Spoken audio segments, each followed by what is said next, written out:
Story, Michael. Well, that's right, Harold. He's an immigrant from Honduras who never went to school, college, or medical school. Yet the man known as Dr. Sebi claims to have found the cure for several life-threatening diseases, including AIDS.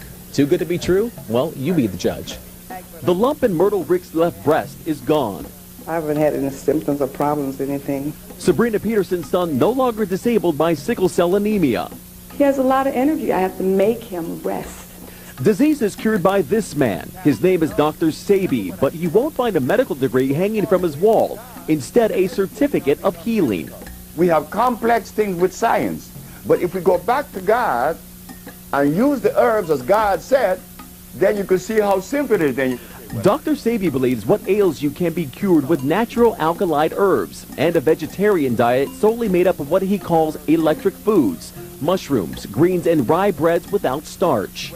Hippocrates established the principle of medical science by using herbs to cure diseases, then why the physician using the chemicals? 40 years ago, a doctor in Mexico cured Sebi of diabetes, asthma, and obesity with the very same herbs and diet he dispenses to all of his patients, whether they're suffering from lack of energy or full-blown AIDS. That package is an intracellular chelation. I'm removing plaque from the system. I'm removing inflammation. That is the base for all disease. And according to a medical affidavit provided by Dr. Sebi, it's working. It shows a patient diagnosed with HIV in November of 1993 was cured 2 months later. Thousands of patients worldwide swear by his methods and natural herbal medicines. In the tiny village, Lisa sought guidance for body and soul from an herbal guru named Dr. Sebi. Dr. Sebi, according to him, can cure anything. Everything from trying to lose weight to, looking for a cure for AIDS. People go there with hopes and dreams that Dr. Sebi can somehow save them. She had been through so many intense problems in her career and in her life and in her personal life that she didn't know where to turn. And this doctor, she said, had shown her how to really open up and cleanse all of the negativity out of her.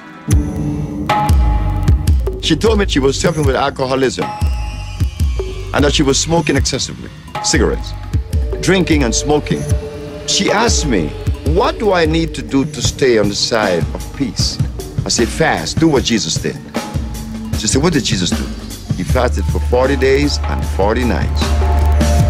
Midway through her 40-day ordeal, an obviously gaunt Lisa spoke with MTV News. I've been polluting my body for 30 years. 40 days is not a long time to me to fast. 40 days represents overcoming death.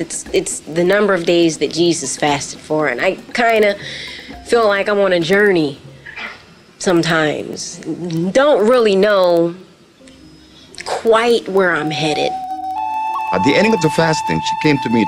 I heard the door opening at 2 o'clock in the morning. She said, I completed my fast this morning.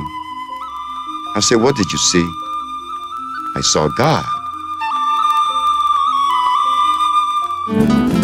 She said, I'm going to make you famous. I said, how? Because I'm going to talk about you. Does everyone know you cure AIDS and cancer? There's just a lot of people in the world who are suffering. They're sick. They're not happy. They're looking for answers. They don't know where to turn. Well, I know a man who's been curing AIDS since 1987. This guy has taught me a lot, and I need to share my knowledge, you know, with the world.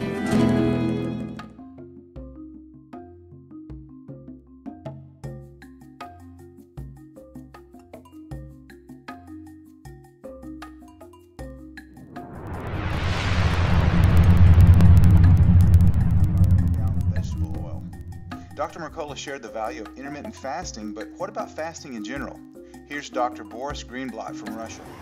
So, Boris, talk about the importance of fasting, that fasting might play in overcoming cancer, because it's very popular in the United States, and I know in Russia you mentioned that fasting is done as well.